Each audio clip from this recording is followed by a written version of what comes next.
जय हिंद दोस्तों। कैसे हैं सब लोग? नवरात्रि की पूजा के साथ साथ अपनी पढ़ाई भी कंटिन्यू रखनी है अच्छे से, और साथ में अपने हेल्थ का भी ख्याल रखना। ये जो चेंजिंग वेदर है, द विंटर इज कमिंग, तो ये विंटर का सीजन जो है स्टार्ट होने वाला है। इस टाइम में लोग बीमार भी काफ़ी पड़ते हैं, so take care of your health as well. ठीक है, पीवाईक्यू एनालिसिस को हम लोग कंटिन्यू करते हैं। Come to the first question, पढ़िए एक बार इसको। Who among the following is the author of the book Bandi Jeevan? कई बार ऐसे क्वेश्चंस एग्जामिनेशन में आते हैं जिसमें ये पूछता है कि इनमें से कौन किसी पर्टिकुलर बुक के ऑथर हैं, या पर्टिकुलर न्यूज़पेपर के जर्नल के एडिटर हैं, इस पार्टी के फाउंडर हैं, वगैरह वगैरह टाइप के। ठीक है, तो ऐसे क्वेश्चंस जहां पे फैक्ट्स रिलेटेड है पर्टिकुलर किसी लीडर से, वो हमें ध्यान में रखना है, और पीवाईक्यू इसमें हमें बड़ा हेल्प करता है। मोस्टली क्वेश्चंस कभी ना कभी पूछे गए होते हैं, या फिर एनसीईआरटी या न्यूज़पेपर से उठाए जाते हैं। ठीक है, यहां पे क्वेश्चन पूछ रहा है कि इनमें से कौन बंदी जीवन नाम के न्यूज़पेपर, बंदी जीवन नाम के बुक के ऑथर थे। चलो, बंदी जीवन।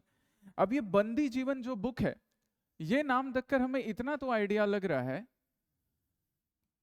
बंदी जीवन, कि इसको लिखने वाले कोई रिवॉल्यूशनरी होंगे, जो अपने बुक के थ्रू बता रहे हैं कि देखो एक रिवॉल्यूशनरी अपने लाइफ में क्या क्या काम करता है, किस तरह से भारत में लोगों का जिंदगी, लोगों का जीवन बंदी है, किसी और के बॉन्डेज में है, किसी और के अंडर है, ताकि एक बुक पढ़कर बाकी जो नौजवान हैं, बाकी जो यूथ हैं, उसके अंदर एक जोश आए कि वो भारत की आजादी के लिए अपना सर्वस्व, अपना सब कुछ कुर्बान करने को तैयार हो जाए। ठीक है, इतना हमें इस बुक से आइडिया लगेगा, इस बुक के नाम से, कॉमन अंडरस्टैंडिंग से। लिखने वाले कौन है? तो लिखने वाले नाम यहां पर मेंशन्ड है, सचिन सान्याल। हम बाकी तीनों ऑप्शन को भी डिस्कस करेंगे, पहले मैं तुम्हें इनके बारे में बता दूं। किन्होंने लिखा है? सचिन सान्याल ने, बाई सचिन सान्याल, सचिंद्र नाथ सान्याल, या सचिन सान्याल, या एस सान्याल। अब सान्याल साहब की हिस्ट्री क्या है? तो सान्याल साहब कभी अनुशीलन समिति के मेंबर थे, अ मेंबर ऑफ अनुशीलन समिति। जी हाँ, ये वही अनुशीलन समिति है जिसका फॉर्मेशन स्वदेशी मूवमेंट के ड्यूरेशन में हुआ था, जिसने स्वदेशी मूवमेंट में यूथ के पार्टिसिपेशन को इंक्रीज करने में बड़ा इंपॉर्टेंट रोल प्ले किया अनुशीलन समिति ने। अनुशीलन मतलब बॉडी बिल्डिंग, अनुशीलन समिति बॉडी बिल्डिंग एसोसिएशन। भारत अखाड़ों का देश रहा है, ऐसा नहीं है कि जिम आज से स्टार्ट हुए, कुछ 10-15 साल पहले से, पहले भी कई अखाड़े हुआ करते थे। हमारे यहाँ तो जरासंध के टाइम के अखाड़े हैं, महाजनपद पीरियड पे, जहाँ भीम भी कुश्ती लड़ने गया, जरासंध नाम के एक फेमस पहलवान थे, दुर्योधन एक पहलवान था, अखाड़े में जाता था। तो अनुशीलन समिति में वैसे ही यूथ को इंक्लूड किया जा रहा था, जो कि ऐसे अखाड़ों में जाते थे जिनको फिजिकल ट्रेनिंग तो पहले से है, अब उनको पॉलिटिकल ट्रेनिंग दी जा रही थी, उन्हें स्वदेशी समझाया जा रहा था। तो काफी इंपॉर्टेंट रोल अनुशीलन समिति ने प्ले किया। अनुशीलन समिति का अपना एक जर्नल था, एक न्यूज़पेपर कह सकते हो, एक जर्नल कह सकते हो, एक पत्रिका कह सकते हो। तो इस जर्नल से अनुशीलन समिति अपने आइडियाज बाकियों के साथ शेयर करती थे। अनुशीलन समिति, अनुशीलन समिति, इस अनुशीलन समिति का एक जर्नल है। क्या नाम है जर्नल का? युगांतर, या बांग्ला में बोले तो जुगांतर, बांग्ला टंग में बोले तो। इसी युगांतर या जुगांतर के नाम पर लेटर जो यंगर मेंबर थे अनुशीलन समिति के, जिन्होंने यंग न्यू ज्वाइन किया था, जो यंग ब्लड थे, अनुशीलन समिति के मेंबर तो सीनियर लोग भी हैं, जैसे प्रमोत्तर नाथ मित्रा जैसे, लेकिन कुछ नए लोग, सचिंद्र नाथ सान्याल, खुदीराम बोस, प्रफुल्ल चाकी, इन लोगों ने भी अनुशीलन समिति को ज्वाइन किया, Bhupendra Nath Datta. So later the younger generation of Anushilan Samiti, इन्होंने क्या फॉर्म किया? अपने जर्नल के नाम पे formed a secret revolutionary group. क्या नाम है ग्रुप का? यस, ग्रुप का नाम फिर से ये रखेंगे अपने ही जर्नल के नाम पर, युगांतर और जुगांतर। तो हमारे जो सचिन सान्याल हैं, जो सचिन सान्याल, इस तरह से सचिन सान्याल अनुशीलन के भी मेंबर हुए, जुगांतर के भी मेंबर हुए। सचिन सान्याल की main activity, main national movement में इनका रोल पहली बार कब देखने को मिला? जब बंगाल पार्टीशन की वजह से जो स्वदेशी मूवमेंट स्टार्ट हुआ था 1908 में आकर डिक्लाइन हो जाता है सूरत स्प्लिट के बाद। सूरत स्प्लिट कल भी हमने देखा लास्ट पीवाई को एनालिसिस में। तो जो यंग ग्रुप था वो डिसअपॉइंटेड था इस तरह से डिक्लाइन होने के वजह से। आगे जाके ब्रिटिश ने बंगाल पार्टीशन को एन्यूल भी कर दिया 1911 में, और कैपिटल ट्रांसफर करके दिल्ली जा रहे थे। दिल्ली कैपिटल क्यों ट्रांसफर कर रहे थे? पहले ब्रिटिश इंडिया का कैपिटल है कलकत्ता, कोलकाता, वहां से दिल्ली कैपिटल ट्रांसफर किया। मालूम है तो बताओ, और नहीं मालूम है तो क्लास में मैं तुम्हें पढ़ाऊंगा, बट आई वांट, जिन लोगों ने अभी मॉडर्न हिस्ट्री पढ़ा है वो मुझे बताओ, जिनको मैंने पढ़ाया है। तो जब कैपिटल ट्रांसफर कर रहा था 1912 में वाइसरॉय हार्डिंग, एक बड़ा उसने दिल्ली दरबार टाइप का इवेंट ऑर्गेनाइज किया, रिसेप्शन। और जब दिल्ली एंटर कर रहा था 1912 में, तभी युगांतर के 2 मेंबर सचिन सान्याल एंड रास बिहारी बोस, इन लोगों ने उसके ऊपर बॉम्ब फेंका था। 1912 सचिन सान्याल, 1912 में सचिन सान्याल एंड रास बिहारी बोस, हाँ ये रास बिहारी बोस हैं, और सूरत सेशन के जो प्रेसिडेंट थे वो रास बिहारी घोष थे। इन दोनों ने they threw a bomb to kill viceroy Hardinge जब वो दिल्ली एंटर कर रहा था चांदनी चौक के पास इन दिल्ली। हालांकि ये लोग बार बार बच जाते थे, ये अटेम्प्ट सक्सेसफुल नहीं हो पाया। इस अटेम्प्ट को क्या बोला गया? ये जो अटेम्प्ट किया गया था वाइसरॉय को मारने का, Delhi conspiracy case, Delhi conspiracy case 1912। Sachin Sanyal पहली बार इस टाइम में नोटिस किए गए, पहली बार इनका एक मेन एक्टिविटी हुआ, और साथ में रास बिहारी बोस का भी। अरेस्ट होते हैं, जेल जाते हैं, फिर जेल से निकलते हैं, फिर अरेस्ट होते हैं, जेल जाके जेल से निकलते हैं। तो सचिन सान्याल का जेल के साथ एक अच्छा रिश्ता बन गया। और अपने जेल के ड्यूरेशन में ही सचिन सान्याल साहब ने कौन सी बुक लिखी? वही जिस बुक के बारे में क्वेश्चन पूछा गया, यूपीएससी ने क्वेश्चन पूछा, क्या, कौन से बुक? बंदी जीवन। कि एक रिवॉल्यूशनरी क्या क्या करता है, कैसे रिवॉल्यूशन की नींव रखता है। एंड रिमेंबर गाइज, ये जो बंदी जीवन है ना, जैसे सिविल सर्विसेज के लिए तुम एनसीईआरटीज पढ़ते हो, तो जो यंग रिवॉल्यूशनरीज थे उनके लिए एनसीईआरटी क्या होती थी? बंदी जीवन। भगत सिंह, सुखदेव जैसे कई रिवॉल्यूशनरी बंदी जीवन पढ़ पढ़ के बड़े होते थे। This was a kind of text book for other younger revolutionaries. तो ये इंपॉर्टेंस है, इतना आपको याद रखना है। रास बिहारी बोस के बारे में भी हम पढ़ेंगे, वो भी आएंगे नेक्स्ट क्वेश्चन में। रास बिहारी बोस यहां पर भी एक ऑप्शन में है। तो हमें इस क्वेश्चन का आंसर मिल गया, बंदी जीवन, सचिंद्रनाथ सान्याल, और उनका क्या रोल था, उनसे रिलेटेड क्या याद रखना, ये भी। अब एक ऑप्शन रास बिहारी बोस है, तो जरा इनके बारे में देख लें। तो रास बिहारी बोस और सचिन सान्याल दोनों दिल्ली कॉन्स्पिरेसी केस में इन्वॉल्व हैं, जिसमें इन्होंने वाइसरॉय हार्डिंग पर 1912 में दिल्ली में बॉम्ब फेंककर उसको मारने की कोशिश की। हालांकि ये असैसिनेशन अटेम्प्ट सक्सेसफुल नहीं हो पाया था। ठीक है, रास बिहारी बोस उसके बाद अब ये क्या करते हैं, जब गदर मूवमेंट प्लान किया जा रहा था इंडिया में, उसमें भी रास बिहारी बोस का पार्टिसिपेशन था, हालांकि बहुत ही ज्यादा पॉपुलर नहीं। उसके बाद अरेस्ट से बचने के लिए रास बिहारी बोस जापान में रह रहे थे। वहां वर्ल्ड वॉर 2 के टाइम में जब कैप्टन मोहन सिंह आईएनए की फाउंडेशन रखते हैं, इंडियन नेशनल आर्मी, तो उसकी लीडरशिप इनके पास भी आई। लीडरशिप, इनिशियल लीडरशिप है ना, initial leadership of INA, Indian national army, इन्होंने ही अपने हाथ से बाद में 1943 में लीडरशिप किसको दी? Leadership given to Subhash Chandra Bose, और फिर इंडियन नेशनल आर्मी ज्यादा पॉपुलर होती है।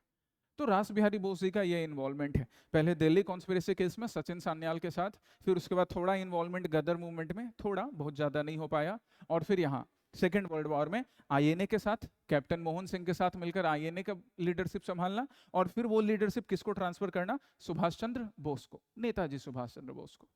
इतना हमें रास बिहारी बोस जी से रिलेटेड याद रखना है। नेक्स्ट फिर कौन है यहाँ ऑप्शन में, वीर सावरकर, विनायक दामोदर सावरकर, वीडी सावरकर।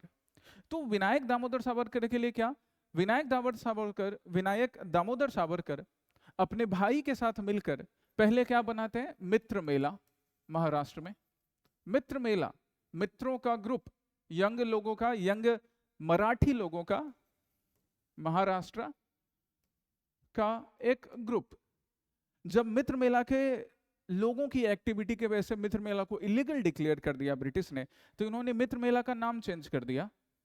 क्या नाम चेंज करके रख लिया, लेटर चेंज्ड इनटू, क्या नाम बताओ, अभिनव भारत। अब ये अभिनव भारत का आइडिया कहां से आ रहा है, तो अभिनव भारत का जो आइडिया है, दिस इज इंस्पायर्ड फ्रॉम, कहां से inspired, inspired from another revolutionary, लेकिन ये रिवॉल्यूशनरी इंडिया का नहीं, कहां का, इटली का। कौन, मैजिनी। तो मैजिनी ने बनाया था यंग इटली। अब इस यंग इटली को तुम हिंदी में ट्रांसलेट करो, यंग के जगह अभिनव, इटली के जगह भारत, बना लिया अभिनव भारत। इन्होंने मैजिनी की बायोग्राफी को भी ट्रांसलेट किया इंडियंस के पढ़ने के लिए।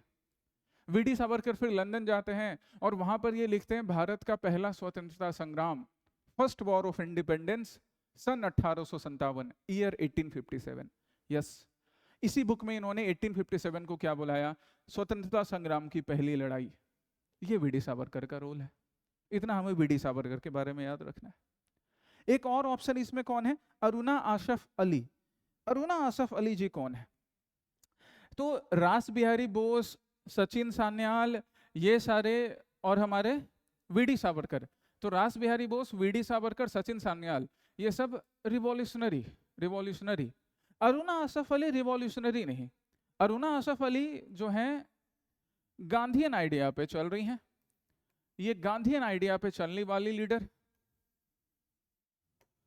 सिविल डिसोबीडियंस मूवमेंट के टाइम में भी पार्टिसिपेट किया, बट मेन इनका रोल क्या होता है, मेन पार्टिसिपेशन, मेन पॉपुलैरिटी इनको कब मिलती है, when she hosted the flag of independence. कहां पर, एट ग्वालियर टैंक फील्ड, 9 अगस्त 1942, क्विट इंडिया मूवमेंट। जी हाँ, 8 अगस्त 1942 को Gandhi ji quit India movement का अनाउंसमेंट करते हैं, डू और डाई का स्लोगन देते हैं, लोगों को क्विट इंडिया मूवमेंट, भारत छोड़ो आंदोलन का प्लान समझाते हैं। लेकिन अगले सुबह ही गांधी और बाकी पॉपुलर लीडर को अरेस्ट करके जेल में डाल दिया गया। तो अब जो लीडरशिप थी वो यंग लोगों के हाथ में आई, जिनमें से एक थी अरुणा आसफ अली। इसी ग्वालियर टैंक फील्ड में, ग्वालियर टैंक फील्ड, इसी फील्ड के आस सामने रोड के उस तरफ गोकुलदास तेजपाल संस्कृत महाविद्यालय है, जहां कांग्रेस का फॉर्मेशन हुआ था। एक बड़ा अच्छा लिंक है गाइस, रोड के उस तरफ, सपोज ये जो सामने जू रोड है, तो जू रोड के उस तरफ गोकुलदास तेजपाल संस्कृत महाविद्यालय, जहां कांग्रेस का फॉर्मेशन हुआ, और रोड के इस तरफ, जू रोड के इस साइड जहां स्मार्ट आईएएस फाउंडेशन है, यहाँ है ग्वालियर टैंक फील्ड, जहां पे गांधी क्विट इंडिया मूवमेंट चला रहे हैं, एक मैसेज के साथ कि देखो वहीं जहां से शुरू किया था, आज वहीं देश को आजादी दिलवाएंगे। तो अगले सुबह जब गांधी को और बाकी लीडर्स को अरेस्ट कर लिया गया, तो हमारी अरुणा आसफ अली वहां पर फ्लैग ऑफ इंडिपेंडेंस फहराती हैं ग्वालियर टैंक फील्ड में जाकर। काफी पॉपुलर हुआ ये इवेंट। ब्रिटिश इनके लिए सर्च वारंट, अरेस्ट वारंट, ये सब भी इशू करते हैं। क्विट इंडिया मूवमेंट के टाइम में अरुणा आसफ अली, उषा मेहता, जयप्रकाश नारायण, ऐसे ही लोग थे यंग लीडर्स जिन्होंने लीडरशिप अपने हाथ में ली थी। पढ़ेंगे क्विट इंडिया मूवमेंट को भी डिटेल में हम। अभी आप अरुणा आसफ अली जी के बारे में इतना याद रखिएगा। आगे जाकर दिल्ली की पहली मेयर भी बनती हैं Aruna Asaf Ali, first mayor of Delhi. चलिए, तो एक क्वेश्चन से हमने इस तरह से पीवाईक्यू से एनालिसिस किया। नेक्स्ट क्वेश्चन पे आ जाओ।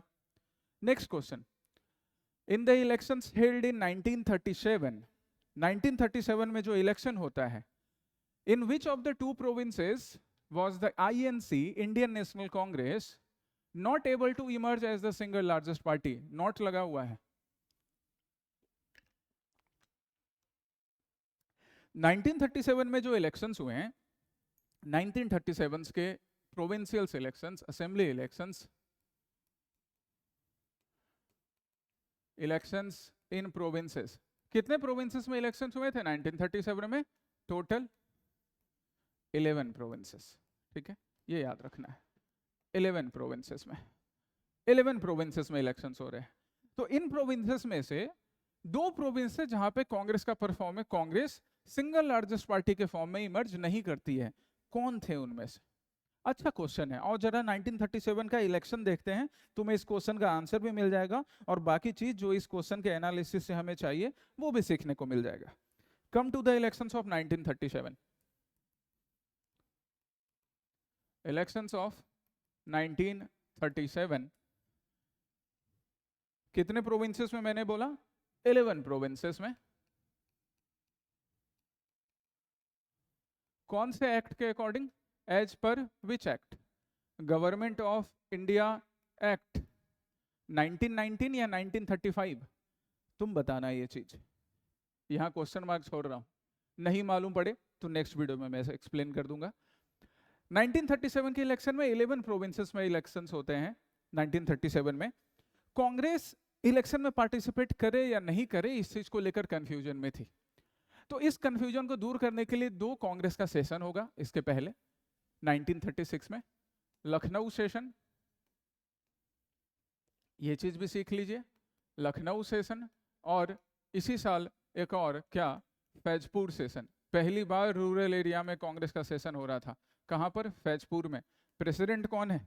जब भी सेशन की बात करेंगे तो प्रेसिडेंट हम सबके प्यारे चाचू, कौन चाचू? चाचा नेहरू, जवाहरलाल नेहरू।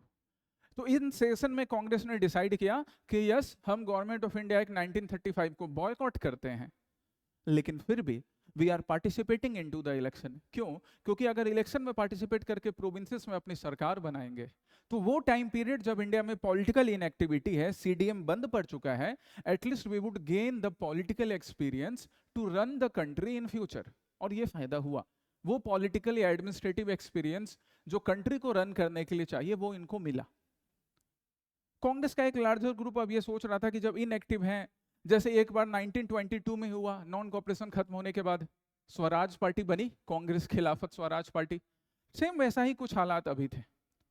तो इसी लखनऊ और फैजपुर सेशन में फिर डिसाइड हुआ कि हम अपना क्या रिलीज करेंगे? मैनिफेस्टो। कसमे वादे जो पॉलिटिशियन करते हैं कि हमको जिता दो, हम जीत के आने के बाद तुम्हारे लिए ये करेंगे, मैनिफेस्टो। तो पहली बार कांग्रेस अपना मैनिफेस्टो रिलीज करके इलेक्शन कंटेस्ट करती है 11 प्रोविंसेस में। बहुत अच्छा परफॉर्मेंस होता है। 11 प्रोविंसेस में इनके पास क्लियर मेजॉरिटी थी।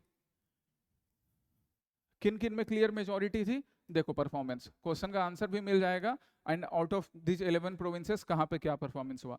क्लियर मेजॉरिटी इनको कहां मिलती है? Clear majority Bihar, clear majority मिलती है यूपी। अभी यूपी को यहां यूनाइटेड प्रोविंस लिख रहे हैं, यूनाइटेड प्रोविंस। क्लियर मेजॉरिटी मिलती है central province, central part of India. Clear majority मिलता है मद्रास, क्लियर मेजॉरिटी मिलता है उड़ीसा। ठीक है, आगे आ जाओ। फिर उसके बाद single largest party, single largest party.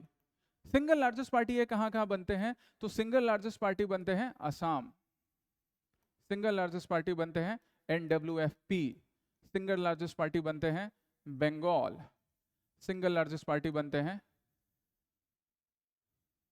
Bombay. But 2 ऐसा प्रोविंस होता है जहां इनका परफॉर्मेंस बड़ा पुअर रहेगा।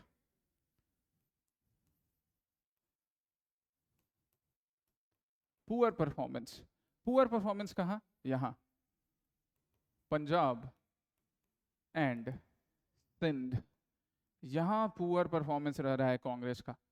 Look at this performance. 1937 के इलेक्शंस में कांग्रेस का परफॉर्मेंस कैसा रहा?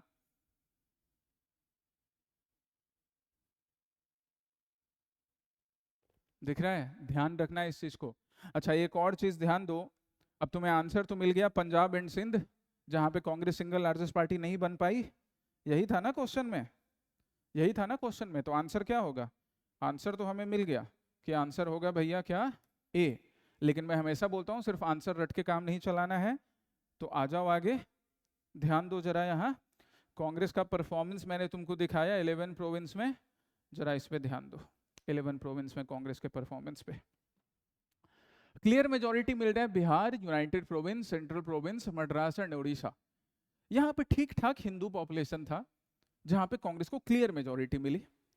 फिर उसके बाद NWFP एंड बंगाल जहां पे मुस्लिम पॉपुलेशन भी अच्छा था, फिर भी कांग्रेस अच्छे मेजॉरिटी से आ रही है, तो ये मुस्लिम लीग के लिए क्लियर मैसेज था कि भारत के मुसलमानों ने किसको चूज किया, कांग्रेस को, मुस्लिम लीग को नहीं। मुस्लिम लीग के लिए सबसे बड़ी हार थी। जितनी बड़ी जीत कांग्रेस के लिए है कि सिंगल लार्जेस्ट पार्टी बन रही है, उससे कहीं ज्यादा बड़ी हार मुस्लिम लीग के लिए थी।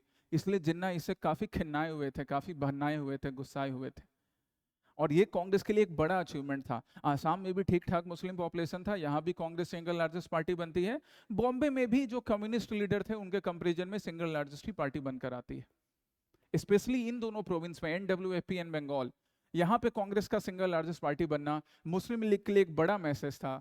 और इसीलिए इसके बाद से जिन्ना अब डायरेक्ट एक्शन का काम करेंगे, डायरेक्ट एक्शन दे, राइट्स करवाएंगे आगे जाकर, क्योंकि उनको क्लियर मैसेज मिल गया था कि अगर इस रास्ते से जाएंगे तो जो पाकिस्तान बनाने का उन लोगों का प्लान था एक सेपरेट नेशन का, वो फुलफिल नहीं हो पाएगा।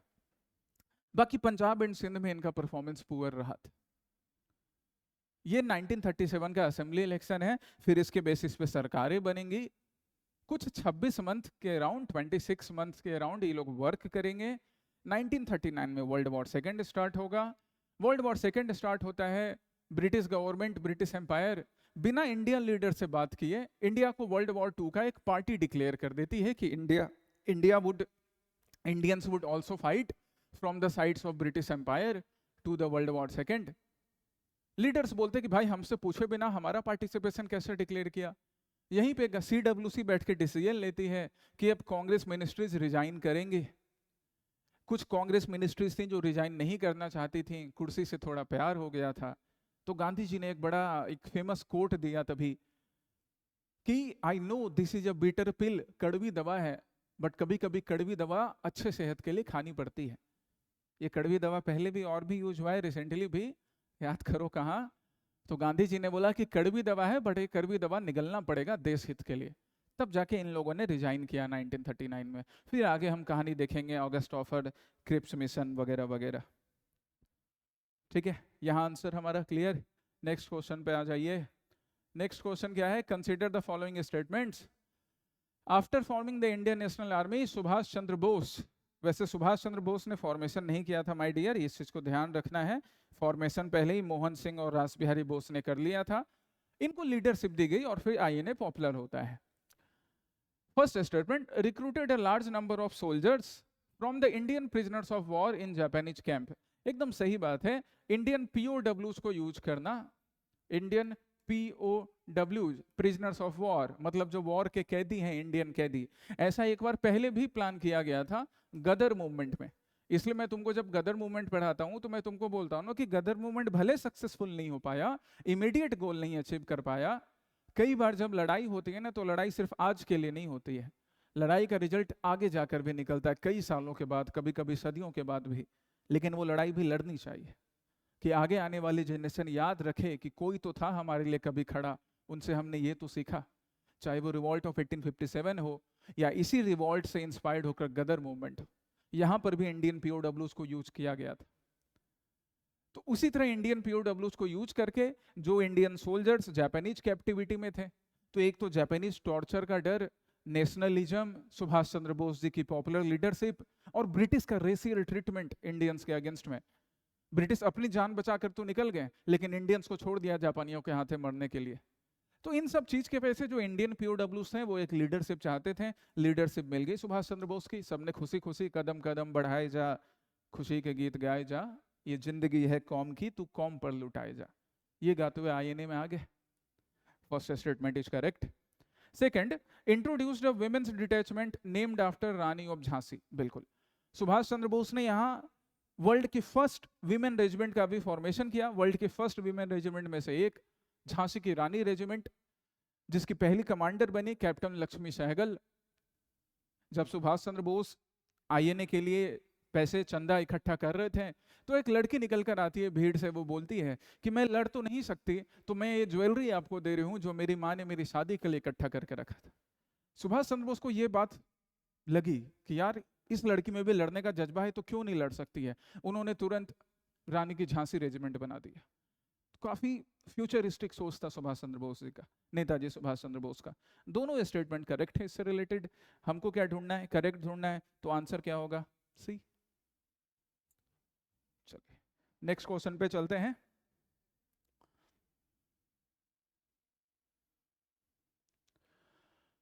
Who among the following political leaders suggested the dissolution of the Indian National Congress as a political organization and its replacement by a लोक सेवक संघ?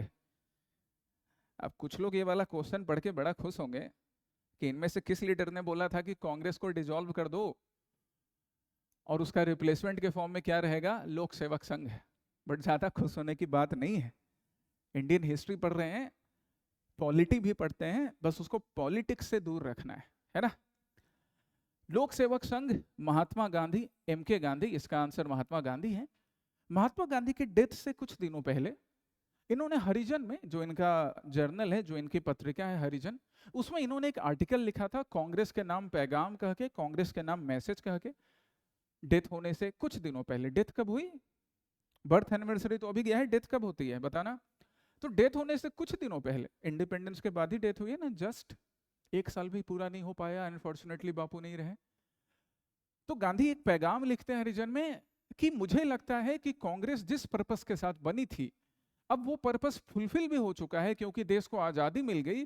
और अब जो कांग्रेस है, जो मैं देख पा रहा हूं, कांग्रेस अब उस रास्ते पर नहीं बल्कि एक प्योर पॉलिटिकल पार्टी के फॉर्म में चलेगी। इसलिए मैं चाहता हूं कि कांग्रेस का डिसॉल्यूशन हो जाए और लोक सेवक संघ के नाम से कांग्रेस अब काम करे। This was the statement, this was the idea of M K Gandhi, Mahatma Gandhi. ठीक है, याद रखिएगा इस चीज को भी। ऐसे क्वेश्चंस आते रहते हैं क्योंकि ये सारी चीज ना आजकल न्यूज में बड़ी डिस्कस की जाती हैं। कभी किसी फेमस लीडर ने बोला, किसी न्यूज़पेपर में आ गया, तुमसे पूछ लिया जाएगा, जैसे यहां पूछा गया था। Next, who among the following were referred to as the theories in ancient India? हाँ, ये क्वेश्चन से अब एक हिंट कि अगले पीवाईक्यू एनालिसिस में मॉडर्न के एनालिसिस, मॉडर्न हिस्ट्री का तो हमने किया, आगे भी कंटिन्यू करेंगे। अब मैं थोड़ा एंशिएंट हिस्ट्री भी स्टार्ट करूंगा तुम्हारे लिए। एंशिएंट, मिडाइवल, मॉडर्न सब करना है, बाकी सब्जेक्ट भी करना है। तो एंशिएंट हिस्ट्री में, इंडिया की एंशिएंट हिस्ट्री में थेरी नाम से किसको बुलाया जाता था, बताओगे? 1 मिनट का टाइम दिया तुमको। थेरी नाम से किसे बुलाते थे? रिस्पेक्टेड विमेन को, एल्डर नन्स इन बुद्धिज्म को, विमेन डिनाइड द भिखुनी स्टेटस को, women expelled from the Buddhist संघ को, किसको? थोड़ा सोचिए और आपको आंसर मिल जाएगा। जी हाँ, बिल्कुल, elder nun in Buddhism. Theri जो सीनियर फीमेल बुद्धिस्ट मंक होती थी, एल्डर फीमेल बुद्धिस्ट मंक होती थी, इनको क्या बुलाया जाता था? थेरी बुलाया जाता था। बुद्धिज्म में एक और टर्म है थेरावाद, और भी बहुत सारी ऐसी चीजें हैं जो हम लोग एंशिएंट हिस्ट्री के क्वेश्चन जब एनालाइज करेंगे तो डिस्कस करेंगे बुद्धिज्म को और ज्यादा डिटेल में। ठीक है, आज के लिए गाइज यही क्वेश्चंस थे पीवाईक्यू एनालिसिस में। नेक्स्ट सेशन में हम लोग एंशिएंट हिस्ट्री से अब पीवाईक्यूज ढूंढेंगे और उसका एनालिसिस करेंगे, फिर मिडाइवल, फिर मॉडर्न, फिर बाकी सब्जेक्ट्स भी बीच में। So stay connected, take care, जय हिंद।